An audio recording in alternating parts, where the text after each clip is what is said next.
সামলাইবো। আরে নেতার মনে ভালোবাসা থাকলে লুঙ্গি সামলাইবো জনগণ। ইদানিং আপনি মুড়ি খেয়ে দিন পার করছেন, শুকায় যাবেন তো। আরে মুড়ি খেয়ে ত্যাগ স্বীকার করতেছি, এটাই নেতার বৈশিষ্ট্য। বুঝে না নতুন নেতা আছে আছে আছে। কোন সে নেতা? বল্টু ভাই মার্কা কি? ভেড়া মার্কা। দেশের যে অবস্থা, এমনি কি চলা যায়? কি বলো চাচা? হ্যাঁ বাজান, ঠিক কইছস।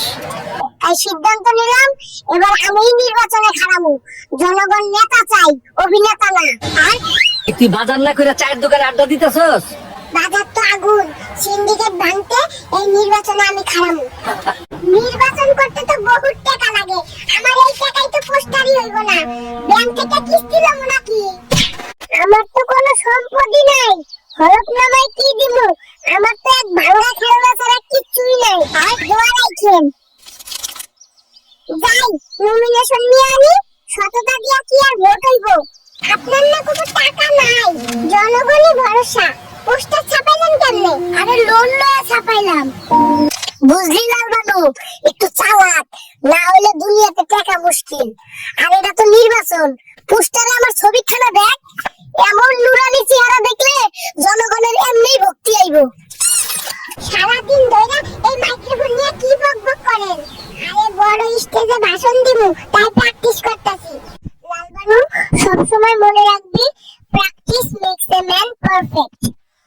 বাইগান কি কইলো? সব মাথার উপরে দিয়ে গেল। কিরে, গতবার তো মূলা বিক্রি কইরা বাম্পার ফলন দিলি, এবার আলু কেন? মূলা আনবি কবে? আরে চাচা, আলু খেয়ে নাও, মুলা আসতেছে, তোমার জন্য বিদেশি মুলা আনবো। আরে বাজার, গরিব মানুষ, দেশি মূলা হইলেই চলবো। চাচি, কিস্তির লোক আসতেছে, তাড়াতাড়ি ভাগো। শামসু ভাই আছেন? 1 বছর আগে কিস্তিতে একটা ফ্রিজ নিছিল, কিন্তু টাকা দেওয়ার নাম নাই। আরে চাচা, অনেকদিন পড়াইলেন, ব্যবসা চান্দে তুইলা দিছে, দৈনিক আইবো নাকি?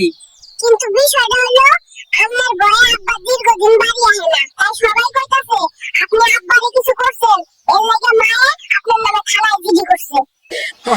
আল্লাহ গো, এ কোন পাকে পড়লাম? ভাইটা খুব অসুস্থ, একটু ওর বাড়ি থেকে ঘুরে আসি। তোমারে ছাড়া ভালো লাগে না আমার।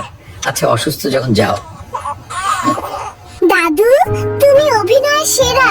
দাদি বুঝতেই পারেনি, তার যাওয়ার কথাই তোমার মন বাক বাকুম করছে। তবে তারপর কি হয়েছে তা দেখার আগে এই সুন্দর ছবির জন্য যারা এই ভিডিওতে লাইক সাবস্ক্রাইব করে দিবে, হ্যাঁ আল্লাহ তুমি তাদেরকে হজকে তৌফিক দান করে দিও।